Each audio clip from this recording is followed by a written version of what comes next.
Hello dear students, welcome back to my channel Physics SPC CBSE Board Exam Paper 2024 का question number 20. The two electric heaters have power rating P1 and P2 at voltage V. They are connected in series to a DC source of voltage V. DC source. Find the power consumed by the combination. Will they consume same power if connected in parallel across the same source? Same source. Solution. हमारे पास पहले to electric heater हैं, to electric heaters हैं. मान लो एक electric heater आपका ये है और दूसरा इलेक्ट्रिक हीटर ये है. इसके ऊपर लिखा हुआ है कि P1 इसकी पावर है और वोल्टेज भी है. ये इतनी पावर का है हीटर और इतना वोल्टेज सहन कर सकता है. इस पे लिखा हुआ है, इस पे भी लिखा हुआ है P2 और वोल्टेज भी. तो इससे लिखे हुए से हम इसका रेजिस्टेंस कैलकुलेट कर लेते हैं. मान लो इसका रेजिस्टेंस R1 है, इसका रेजिस्टेंस R2 है. तो आपने फॉर्मूला पढ़ा होगा P बराबर V इंटू आई और V बराबर IR होता है, तो आई स्क्वायर आर भी लिख सकते हैं. और V बराबर IR में अगर मैं I निकालूं तो V अपॉन R होता है. तो I की जगह पे अगर मैं V अपॉन आर लिखूं तो V स्क्वायर अपॉन R आएगा. मेरे को यहाँ क्वेश्चन में P और V की जानकारी है, इसीलिए मैं इस वाले को इसके साथ लिखूंगा. तो इसका रेजिस्टेंस लिखूं तो R1 इक्वल टू, यहां से देखो P बराबर हो गया V स्क्वायर अपॉन R, तो R बराबर हो जाएगा V स्क्वायर अपॉन P.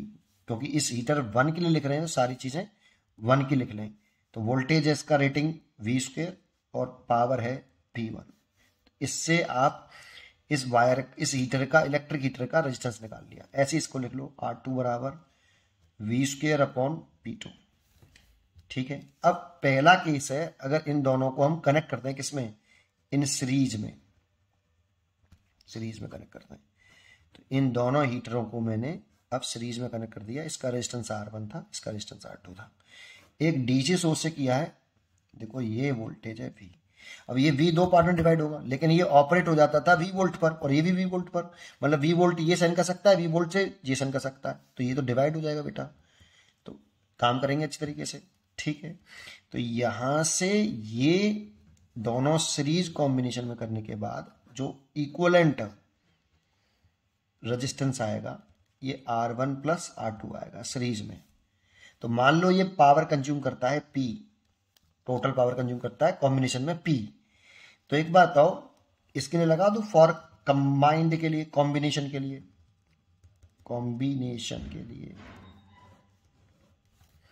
आप यहां पे इसका रेजिस्टेंस लिख लो, इसी से लिख लो, इस वाले से, कि रेजिस्टेंस सीरीज कॉम्बिनेशन में कितना होगा. इसके अक्रॉस वोल्टेज कितना आ रहा है, मिल कितना आ रहा है, V मिल रहा है. क्योंकि इसका एक एंड देखो, ये वोल्टेज भी मिलेगा इस रेजिस्टेंस को, V वाला भी, ये अप्लाइड वोल्टेज है ना बेटा, ये मिलेगा. तो V स्क्वायर अपॉन P ये हो गया. अब हम जानते हैं, वी नो दैट, कि सीरीज कॉम्बिनेशन में जो टोटल रेजिस्टेंस होता है ये R1 प्लस R2 के बराबर होता है. अब RS की वैल्यू मैंने निकाल रखी है कितनी, V स्क्वायर अपॉन P. भाई इस पूरे कॉम्बिनेशन में इतनी पावर कंज्यूम हो रही है और इसका रेजिस्टेंस है R1 प्लस R2 और इसके अक्रॉस जो वोल्टेज अप्लाइड किया है, ये अप्लाइड वोल्टेज जो है, पोटेंशियल डिफरेंस जो है वो V है. तो इसीलिए ये इतना रेजिस्टेंस हो जाएगा. पावर कंबाइंड रेजिस्टेंस के लिए लिखोगे तो पावर कंज्यूम लिख दो, ऐसे लिख दो, चाहे P बराबर कितना, V स्क्वायर अपॉन RS. फिर RS निकाल लो, यहां से वैल्यू पुट कर दो. तो R1 की वैल्यू निकाल चुका हूं मैं पहले ही, V स्क्वायर अपॉन P1 और इसकी वैल्यू है V स्क्वायर अपॉन P2. तो V स्क्वायर कॉमन लेके कैंसिल कर दोगे, V square upon P, V square common ले लिया तो 1 upon P1 plus 1 upon P2 ये कैंसिल हो गया. तो 1 अपॉन P इक्वल टू आया 1 upon P1 plus upon P2. ये तो आपका सीरीज में इतनी पावर कंज्यूम हो रही है. यहां से अगर P निकालना चाहो तो P की वैल्यू आ गई, एलसीएम ले लेना, फिर उल्टा कर देना, P1 P2 upon P1 plus P2. इतनी पावर कंज्यूम हो रही है अगर सीरीज में कर लोगे दोनों हीटरों को तो. ठीक है.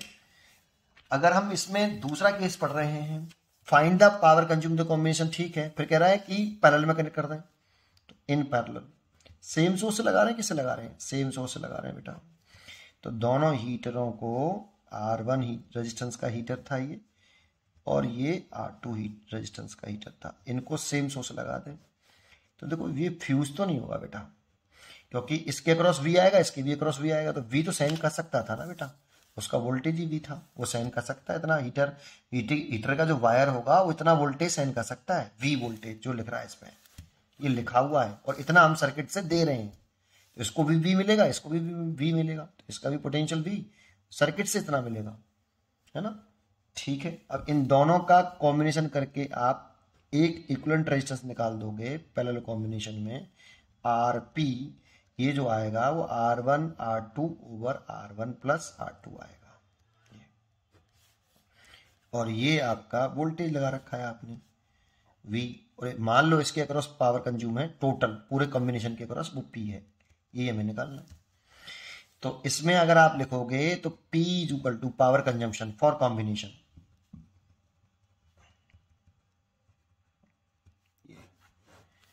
फॉर कॉम्बिनेशन में लिखोगे तो क्या लिखोगे, P इज इक्वल टू लिखोगे टोटल वोल्टेज जो अप्लाइड है वो divide by total resistance Rp। भाई पावर इज इक्वल टू तो V स्क्वायर बना रहा था ना, तो कॉम्बिनेशन का लिख रहे हैं तो पावर कॉम्बिनेशन में तो P, और वोल्टेज अप्लाइड V है, और टोटल रेजिस्टेंस पूरे सर्किट का Rp है, इतना लिख दिया। यहां से आप P अपॉन V स्क्वायर निकालो, दैट मीन्स 1 अपॉन Rp निकालो बेटा, ऐसे। इसीलिए इतना आया, ये बात समझ में आई।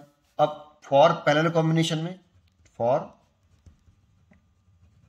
पैरेलल में हम जानते हैं कि 1 upon R parallel is equal to 1 upon R1 plus 1 upon R2। ये सॉल्व करोगे तो यही तो आता है आपका। ठीक है, तो यहां से 1 अपॉन RP की वैल्यू तो कितनी है, P upon V square, 1 upon R1 और निकाल लो बेटा। यहां से अगर मैं 1 अपॉन R1 निकालूं तो दोनों को उल्टा कर दो बेटा, इसको 1 upon R1 is equal to P1 बटे V स्क्वायर, यहां से R2 1 अपॉन R2 निकाल दो, उल्टा करो इसको, तो P2 अपॉन V स्क्वायर, है ना। वैल्यू पुट करते हैं यहाँ पे, R1 की वैल्यू देखो कितनी है, 1 अपॉन R1 की वैल्यू कितनी है, P1 upon V square plus R2 1 upon R2 की वैल्यू कितनी है, P2 अपॉन V स्क्वायर नीचे से कॉमन लेके कट जाएगा, तो P बराबर आएगा P1 प्लस P2, है ना। इतना समझ में आया। अब देखो क्वेश्चन में पूछा क्या था, क्वेश्चन में पूछा था कि will they consume same power if connected in parallel across the same source. Same source से जोड़ा था मैंने, तो क्या पावर कंज्यूम सेम है, नहीं। देखो सीरीज में इतनी थी और पैरेलल में इतनी है, तो अलग अलग ही तो है ना। तो ये लिख दें हम यहाँ पे, no they will not consume the same power if connected in parallel across same source।